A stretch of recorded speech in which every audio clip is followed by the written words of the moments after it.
William Clair, Lieutenant Commander, U.S. Navy Reserve. I spent 3 years in the United States Navy from the year 1958 till 1961.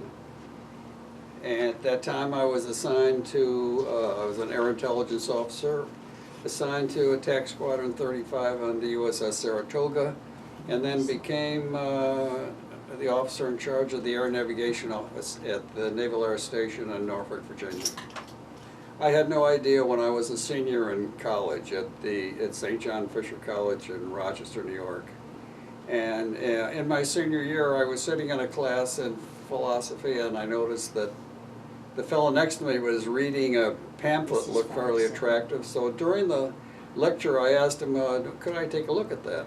And it turned out to be a recruitment brochure for a Navy officer program, and I looked at it and I was a little bit intrigued, and I found out that the Navy recruiter, the ONAP man, was down in the auditorium.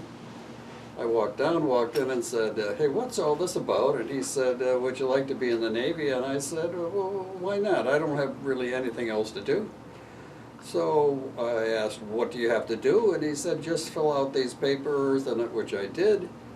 At the conclusion of which he said, don't call us, we'll call you, but this is a very elite organization, blah, blah, blah, you know, we might not hear anything, or, you know, so I basically forgot about that whole procedure. I graduated from college and was working as a liquor salesman for McKesson & Robbins, and it was 1958, so the draft was always hanging over us, and I thought, I better do something or I'm going to get myself drafted here. So I went and joined the Army Reserve. I had a nice 3 or 4 months with the Army Reserve and was preparing to go to summer camp, and my mother called me one day and said, hey, there's a letter here from the United States Navy. And I went home and I opened it up and it says, congratulations, you've been accepted to the Navy Officer Program, report to Newport, Rhode Island on such and such a date.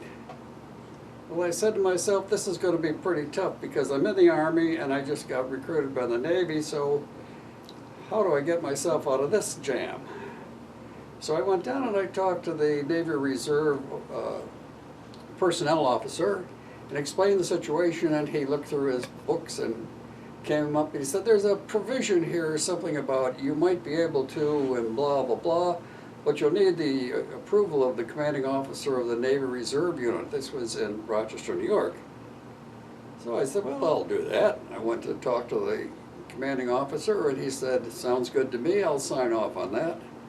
So without the Navy knowing, I sort of got out of the Army. I really didn't get out of the Army until I was 2 years into the Navy, when all of a sudden I got an honorary discharge from the Army.